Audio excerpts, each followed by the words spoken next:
Hola, ¿qué tal? ¿Cómo están, queridos escuchas de Yo Somos? Me da mucho gusto saludarlos en esta mañana, tarde o noche o el momento en el cual nos estén escuchando.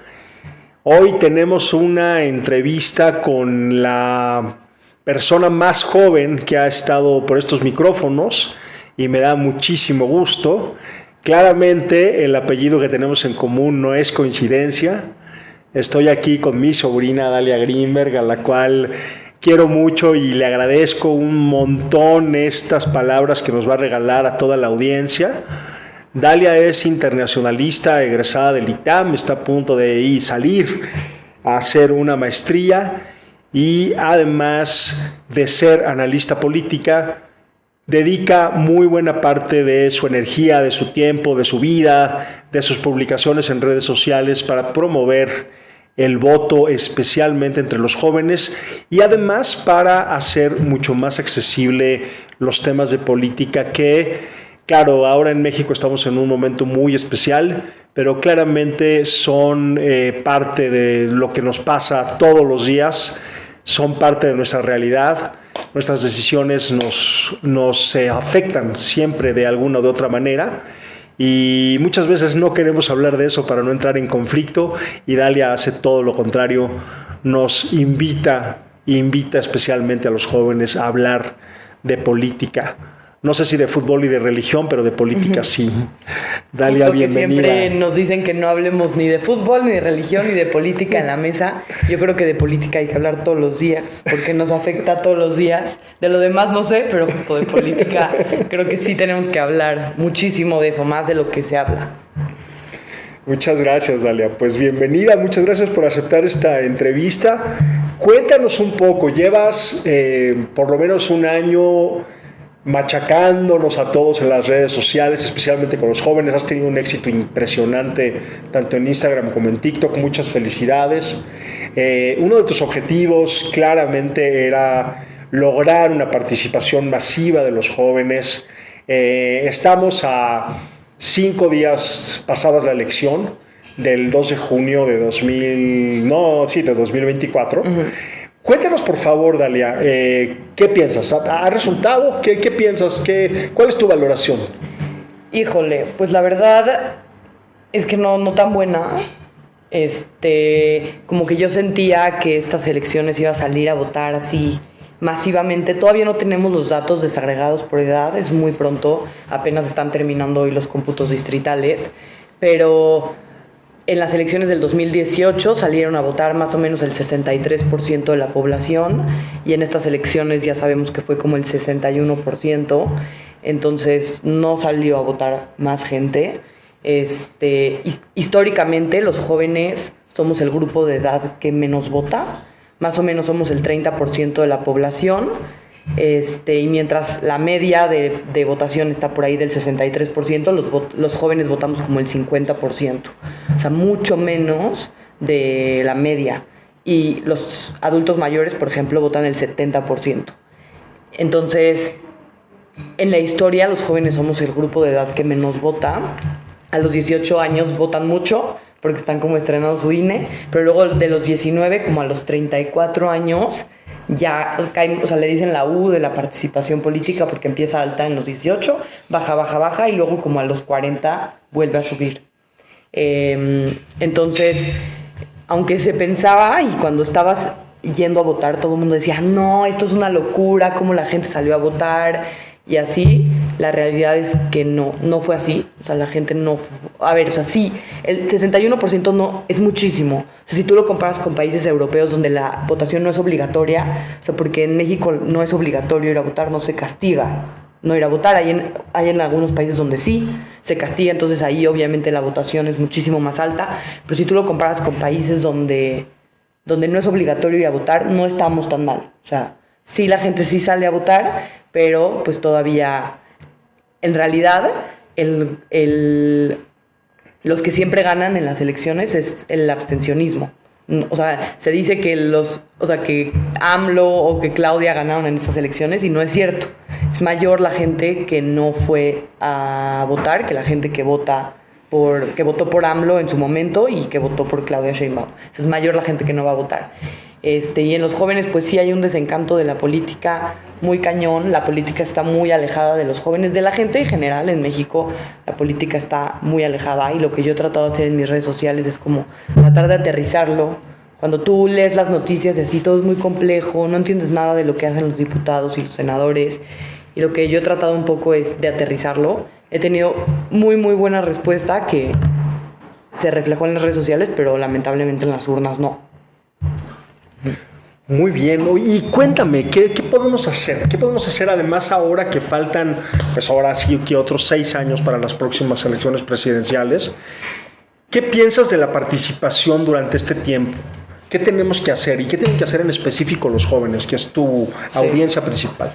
A ver, creo que un grave error, y lo digo en las pláticas que di en este proceso, que gracias por invitarme, pero no me pueden invitar a hablar de las elecciones solo cada 6 años. O sea, tenemos que, por ejemplo, en todas las pláticas que di, prácticamente nadie sabe quién es su diputado. Entonces nosotros ya fuimos y ya elegimos a nuestros diputados el 2 de junio. Y luego vamos a dejar que hagan su chamba sin que sepamos quiénes son, primero. O sea, hay que ver quién ganó en nuestro distrito. Y hay que molestarlo 3 años. Los diputados duran 3 años. Entonces hay que molestarlo 3 años, saber quién es, exigirle que realmente nos represente. O sea, creo que en México tenemos un grave error, que solo nos importa nuestro país cada 6 años, cuando tenemos que estar todo el tiempo involucrados, informándonos de lo que pasa y también exigiéndoles a nuestros representantes, porque lo que hacen es que se reeligen y ni siquiera sabemos quiénes son, probablemente ni siquiera fueron a la Cámara de Diputados a trabajar. O sea, porque yo que voy mucho, nunca he visto a los 500 diputados juntos, o sea, nunca, no van todos, la verdad. Hay unos que fueron 3 veces a trabajar. Y entonces estarnos informando, estar molestando a quienes nos representan, porque al final trabajan para nosotros. Y todo el tiempo estar hablando de política, informándonos, porque lo que pasa mucho en México es que ya, los elegimos y pues que hagan lo que quieran 6 años. Que hagan lo que quieran 6 años. Y pues no es así, o sea, al final, hoy elegimos a una presidenta con muchísimo poder, porque va a tener también el control de las cámaras. Entonces, ¿qué es lo que le va a hacer que tenga un poco de contrapeso? Pues nosotros, ¿no? Los ciudadanos, exigiéndole y criticándola y cuestionándola en redes sociales, ¿no? Porque en las cámaras no va a tener un contrapeso. Entonces, ¿quiénes vamos a tener que ser el contrapeso? Vamos a tener que ser nosotros y los medios de comunicación, ¿no? Y la verdad es que hoy tenemos las redes sociales que están jugando un papel muy importante y que pues hay que usarlo, ¿no? Entonces creo que el contrapeso, que dicen que va a haber 2 contrapesos, el mercado, porque sube el peso, sube el dólar, baja el peso, hay crisis económica, entonces eso es un contrapeso, y el otro contrapeso somos nosotros todos los días. Claro. Uh-huh. Pues vaya responsabilidad y qué panorama tenemos ahora con todo el poder, ¿no? Que independientemente de que nos guste o no la candidata elegida, creo que a nadie le gusta que tenga tanto poder una sola persona o una sola propuesta de nación, ¿no? Creo que es algo muy, pero muy delicado. También por el otro lado puede darse la situación de que eso provoque que se puedan hacer cosas y que se puedan hacer cosas rápido y que se puedan hacer cosas bien, ¿no? Pero eso va a depender, claro, de muchísimas decisiones.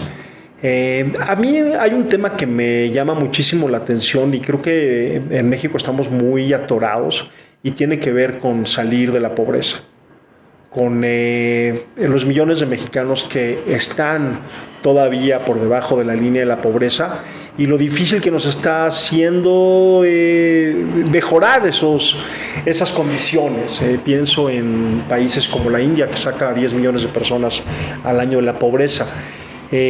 ¿Tú qué piensas de eso, por un lado, y por el otro lado, qué piensas que debe ser la prioridad del próximo gobierno? A ver, del tema de pobreza, es que depende cómo lo midas, ¿no? López Obrador dice que sí se redujo la pobreza, pero por ejemplo hay otros datos de, por ejemplo, la pobreza laboral, que es que aunque trabajas no te alcanza para una canasta mínima, y eso creció muchísimo en este sexenio. Entonces, es un tema que sigue ahí, que se hizo un esfuerzo por medio de los programas sociales pues sí, de darle un apoyo a la gente, Creo que, por ejemplo, en el tema de los adultos mayores es una gran noticia y creo que eso ha estado increíble. Gente que nunca había recibido dinero en su vida del gobierno, este sexenio sí recibió dinero y eso explica mucho de por qué Claudia ganó así. O sea, gente que nunca había visto nada que puedas tocar de ayuda del gobierno, este sexenio sí lo vieron, porque como 30 millones de personas recibieron algún tipo de apoyo del gobierno. Entonces, ese tema creo que funciona. Luego hay otros temas que no han funcionado, como el tema de los jóvenes, el tema de jóvenes construyendo el futuro, que pues dice que hacían como pasantías en las empresas, pero hay empresas que ni existen, los jóvenes no van, no consiguen trabajo después de eso, no, es un tema que no ha funcionado. El dinero que les dan, ok, o sea, te dan dinero, chance para comer, pero no para realmente construir una familia y realmente salir adelante tú y tu familia. O sea, creo que en eso falta mucho, pero totalmente yo creo que el tema principal del próximo gobierno tiene que ser el tema de seguridad. O sea, ahí sí estamos muy mal. O sea, muy mal. El tema de seguridad, de verdad que ya una parte muy importante del país está controlada por el crimen organizado. Los homicidios siguen subiendo, aunque digan que no, siguen subiendo. Las mujeres seguimos viviendo en un país súper inseguro y a mí lo que más me preocupa es que realmente el crimen organizado tiene ya control de municipios y casi de estados completos. O sea, Guerrero es un estado prácticamente controlado por el narcotráfico. Es un tema que la única propuesta que tiene Claudia es seguir militarizando la seguridad pública, que la Guardia Nacional cada vez ahorita no depende de la Sedena como tal, o sea, como por ley no depende, de facto sí, de jure no, pero lo que ella quiere es que realmente ya sea parte de la Sedena y que... La Sedena es la Secretaría de Defensa Nacional. El Ejército. Sabemos, el Ejército. Entonces la Guardia Nacional se supone como lo que reemplazaba a la Policía Federal, que se suponía que era de carácter civil, pero prácticamente depende de la Sedena, del Ejército. El Ejército cada vez está tomando más papel en temas que no son sus temas, como en construcción de aeropuertos, de trenes, que no son sus temas. La seguridad pública tiene que ser civil, o sea, de carácter civil, no militar. Y en eso creo que vamos en la dirección totalmente opuesta. No sé qué van a hacer para... O sea, me preocupa, o sea, realmente el tema de la seguridad me preocupa. O sea, creo que hay otros temas que tal vez comparto más la idea de este gobierno, del que va a entrar y pero el tema de la seguridad, o sea, creo que sí ha sido un fracaso y que preocupa mucho y que creo que no están bien puestas sus... O sea, no hay ni siquiera un buen camino dibujado para resolverlo. No hay un buen camino. Es un poco el problema. Y por supuesto está relacionado con la falta de oportunidades para los jóvenes y con que no termina, digamos, de cuajar estos programas como Jóvenes Construyendo el Futuro, ¿no? Porque al final de cuentas de lo que se trata es de tener oportunidades, de lo que se trata es de mirar el futuro que tienes como joven desde otro lugar. Y por supuesto eso te aleja digamos, de ser atraído por el crimen organizado, cosa que está, por supuesto, sucediendo en varios estados del país, además cada vez con más fuerza, ¿no? Entonces parece que ambos temas están, por supuesto, ligados, porque ¿cuál es la perspectiva de una juventud de un país que por un lado se militariza y por el otro lado está controlado ya en muchos lugares por el crimen organizado? Entonces, la verdad que es bastante desesperanzador. Sí. ¿Cuál crees, Dalia, tú, que sea la esperanza, el rayito de luz que probablemente tengamos en estos próximos 6 años con respecto a la seguridad, por supuesto, que además tiene que ver con todo, porque uno no puede invertir si no hay seguridad, uno no puede estudiar si no hay seguridad, uno no puede ejercer su profesión si no hay seguridad, en fin, no es un tema que solamente tiene que ver con cómo se enfrentan las bandas con los militares. Sí, híjole, o sea, la verdad es que es una pregunta que la verdad no tengo la respuesta. O sea, si yo hoy fuera presidenta no sabría cómo solucionar el tema de la inseguridad y de cómo el crimen organizado, o sea, hay como 2 estrategias, que es literalmente atacarlos, o sea, que es un poco lo que hizo Calderón, ¿no? De la guerra contra el narco y aquí vamos a combatir contra el narcotráfico, o abrazos no balazos y entonces no me meto y entonces atiendo las causas. Y yo siempre he sido más de la idea de atender las causas y que realmente por ahí es el camino, pero yo creo que eso tiene que ser una combinación de las dos cosas. O sea, sí, atender las causas, pero al final ahí están operando y sí necesitas, pues, pues combatirlos. Al final ahí están, ¿no? Y meterlos a la cárcel y juzgarlos. Yo creo que lo que realmente se tiene que hacer es un buen sistema de justicia. Porque en México el 90% de los crímenes que ocurren quedan impunes. O sea, no hay justicia. Los que cometes un crimen y no te meten a la cárcel. O sea, hay una frase que me gusta, que es que la cárcel está llena de pobres y la calle está llena de criminales. O sea, no tiene que cambiar el sistema de justicia en México. Que Claudia sí trae ahí todo un tema de reformar. Habla mucho de impunidad, de acabar con la impunidad, sí, por supuesto, sí. Más que de corrupción, es como el nuevo discurso que se dibuja, ¿no? Exacto. ¿Será posible? ¿Tú qué piensas? O sea, Claudia sí habla mucho de esto, habla mucho como de reformar el Poder Judicial, que creo que sí necesita una reforma. No sé si coincido al 100% de cómo lo quiere hacer ella. Tampoco está muy claro qué va a hacer, la verdad. O sea, sí está una reforma constitucional, pero que es de López Obrador, y que yo creo que Claudia la va a querer cambiar, para que no quede exacto como esa. Pero ella sí habla de una reforma al Poder Judicial y de acabar con la impunidad, que yo creo que si realmente vamos avanzando a que haya... No, o sea, como a sacar... Es que hay un grave problema en México, que es lo de la prisión preventiva oficiosa, que es que tú puedes estar en la cárcel sin haber cometido ningún crimen y sin que te hayan juzgado y sin que tengan que justificarte por qué estás en la cárcel. O sea, hay dos tipos, que es la justificada y la oficiosa. Entonces, la Corte Interamericana de Derechos Humanos ya dijo que México viola todos los derechos humanos al tener una prisión preventiva oficiosa.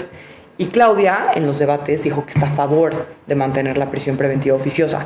Entonces, eso, por ejemplo, es un error. O sea, va a seguir habiendo gente en la cárcel que no tiene que estar en la cárcel, ocupando espacios de gente que sí tiene que estar en la cárcel, que está fuera. Entonces, por ahí se ve raro, pero sí creo que trae un tema que creo que es muy bueno, que es de acabar como con la corrupción en el Poder Judicial que existe. O sea, hoy hay jueces que les pagas, entonces te sacan de la cárcel. Entonces creo que en eso tiene un buen camino, pero se equivoca en otras cosas, como en el tema de la prisión preventiva oficiosa. O sea, eso a mí no me gusta. Y los otros dos candidatos lo dijeron abiertamente en los debates y ella siguió defendiendo la oficiosa. Muy bien, Dalia. Oye, muchas gracias. Cuéntanos nada más para terminar, para cerrar, ¿qué le dices a los jóvenes? ¿Qué les sugieres hacer estos próximos 6 años? ¿Cuál sería su sugerencia? Si quieres, es un ejercicio que estoy empezando a hacer en el podcast. ¿Por qué no le hablas al joven en primera persona y le dices qué es lo que te gustaría que hiciera? Sí, pues a mí me gustaría que de verdad hablemos de política más.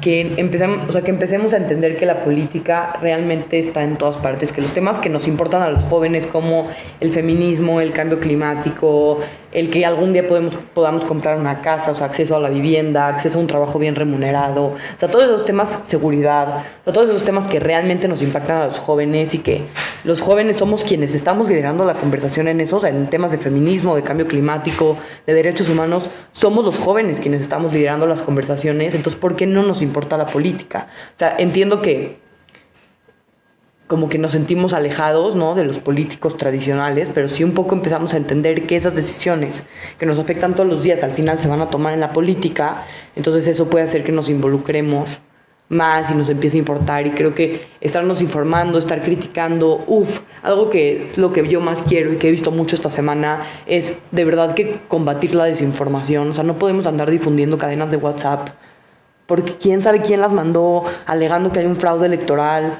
O sea, realmente creo que los jóvenes que sabemos usar las herramientas digitales, de verdad en un segundo podemos desmentir esa información. O sea, haciendo lo que le llaman como el second check. O sea, buscar otra vez si hay un artículo que hable de eso, ¿no? Algún experto que hable de eso, si solamente te lo mandaron en una cadena de WhatsApp. O sea, creo que los jóvenes entiendo que la gente más grande y así tal vez dice, me la mandan por WhatsApp y no tengo idea cómo buscar si es real o no. Los jóvenes creo que sí tenemos todas las herramientas digitales a nuestra mano de poder ver qué cosas son falsas y qué cosas no. Y que es mucho nuestra chamba también combatir la desinformación. y compartírselas a la gente que tal vez no tiene tanto acceso a lo digital, porque no están tan cercanos como nosotros los jóvenes. Y creo que hoy hay muchas formas de informarnos y muchas formas de seguir a gente en redes que es gente confiable, no seguir a gente que quién sabe qué difunde y que todo el tiempo está con un discurso falso, ¿no? Y quién sabe dónde están sus fuentes. Y pues eso, que nos estemos informando todo el tiempo, que hablemos de política más, que sepamos quiénes nos representan, ¿no? Y que les exijamos lo que queremos, porque al final, o sea, está muy, pero yo lo pienso, por ejemplo, y en 6 años yo voy a tener ya 31 años. O sea, estos 6 años y esta presidenta y este congreso y todo son los que van a determinar el inicio de mi vida, o sea, de profesional, que, o sea, ya la empecé, ¿no? Pero sí un poco mi desarrollo profesional, mi desarrollo de familia, mi desarrollo de la vida que voy a construir, y de todos los jóvenes que tenemos mi edad. O sea, estos 6 años son claves a lo que vamos a construir a futuro, y creo que por eso tenemos que estar muy informados y fijarnos bien, y información verídica, ¿no? No nada más así lo que nos mandan por WhatsApp. Uh-huh. Dalia, pues muchas gracias. Este es el podcast Yo Somos. Estuvimos con Dalia Grinberg, internacionalista, especialista en motivar a los jóvenes, pero no solamente a los jóvenes, a que se involucren en algo tan importante como la política. Les mando un gran abrazo. Este es el podcast Yo Somos y deseo con todo el corazón que todos tengamos muy buenos años en este país y en el mundo, deseando escuchar buenas noticias, pero claro, eso va a depender de nuestra participación y de nuestra atención en las personas que hemos elegido. Gracias, Dalia. Gracias a ti, muchísimas gracias por invitarme.